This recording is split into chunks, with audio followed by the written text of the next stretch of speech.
Okay, ഈ ഒരു question SSC CGL 2024 പ്രിലിംസിന് ചോദിച്ചൊരു ക്വസ്റ്റ്യൻ ആണ്. ജിയോമെട്രിനെ ബേസ് ചെയ്ത് ചോദിച്ചൊരു ക്വസ്റ്റ്യൻ ആണ്. അപ്പോൾ നമുക്ക് ആദ്യം ക്വസ്റ്റ്യൻ എന്താണെന്ന് നോക്കാം. AB ഒരു കോഡാണ്, സർക്കിൾ വിത്ത് സെൻറ്റർ Oയാണ്. DOC എന്ന് പറയുന്ന ഒരു ലൈൻ സെഗ്മെൻ്റ് ആണ്. ഡിയിൽ നിന്ന് ഒറിജിനേറ്റ് ചെയ്യുന്നു. ഡി എന്ന് പറയുന്ന സർക്കിളിലെ ഒരു പോയിന്റ് ആണ്. Intersecting AB on producing at C എന്ന് വെച്ച് കഴിഞ്ഞാൽ AB പ്രൊഡ്യൂസ് ചെയ്യുന്നതിലും അതുപോലെ തന്നെ DOC തമ്മിൽ മീറ്റ് ചെയ്യാണ്. അതായത് മീറ്റിംഗ് പോയിന്റ് C ആണ്. Such that BC equal to OD. BCD 30 ആണ്, AOD കണ്ടുപിടിക്കാനാണ് പറഞ്ഞത്. അപ്പോൾ നമുക്ക് ആദ്യമേ ഫിഗർ ഒന്ന് വരച്ചേക്കാം. അപ്പോൾ സർക്കിള്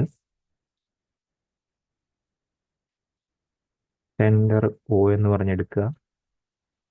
ഓക്കെ, ആദ്യമേ ഞാൻ ആ DOC വരയ്ക്കാമെന്ന് വിചാരിക്കുന്നു, കാരണം സെൻറ്ററിൽ കൂടി പാസ് ചെയ്യുന്നതല്ലേ DOC. ഓക്കെ, ഇത്ര മതി. ദെൻ ഞാൻ ഇതിങ്ങനെ കണക്ട് ചെയ്യുന്നു.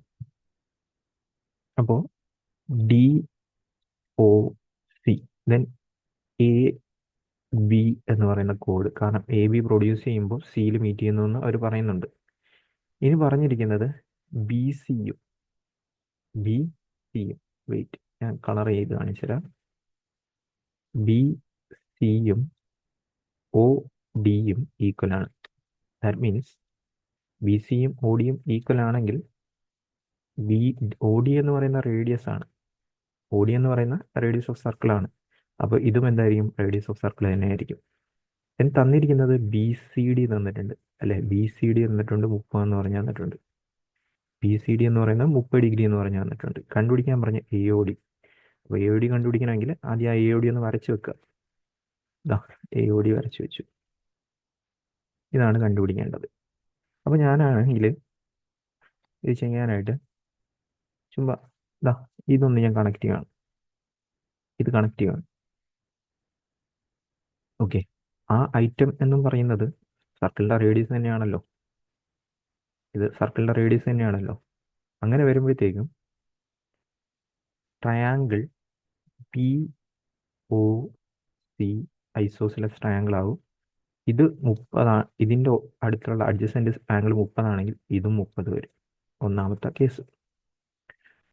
കേസ് ഇത് 30 വന്നു. ദെൻ നിങ്ങൾ നോക്കിക്കഴിയുമ്പോഴത്തേക്ക് ഈ ആംഗിൾ നമുക്ക് ഇവിടെ സുഖമായിട്ട് കണ്ടുപിടിക്കാം. കാരണം എന്താ? ഇത് രണ്ട് ഇൻറ്റീരിയർ ആംഗിൾ. സോ അതെന്ന് വെച്ച് കഴിഞ്ഞാൽ അതിൻ്റെ സം എന്ന് വെച്ച് കഴിഞ്ഞാൽ എക്സ്റ്റേണൽ ആംഗിൾ ഈക്വൽ ആയിരിക്കും. അപ്പോൾ ഇത് 60. അത് 60 ആണെങ്കിൽ ഇതും 60 വരും. ബിക്കോസ് ഇത് രണ്ടും റേഡിയസ് ആണ്.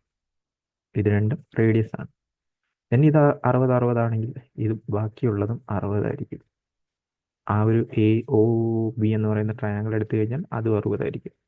ഇനി നിങ്ങൾ ഈ പറയുന്ന DO ഇവിടം വരെ ഇത് സർക്കിളിൻ്റെ ഡയമീറ്റർ ആണ്. ഡയമീറ്റർ എന്ന് വെച്ച് കഴിയുമ്പോൾ ഈ ടോട്ടൽ ആംഗിൾ 180 വരണം. ഇതും കൂടി കൂട്ടുമ്പോഴത്തേക്ക് 90 വരും. അപ്പോൾ ബാക്കി ഇത് എത്ര വരും? 90 വരും. ദെൻ ഇത് ഈ ഒരു ക്വസ്റ്റ്യൻ ചെയ്യാനുള്ള ഈസി മെത്തേഡാണെന്ന് ഞാൻ പറയുന്നില്ല, ഇതൊരു വഴിയാണെന്നേ ഞാൻ പറയുന്നുള്ളൂ.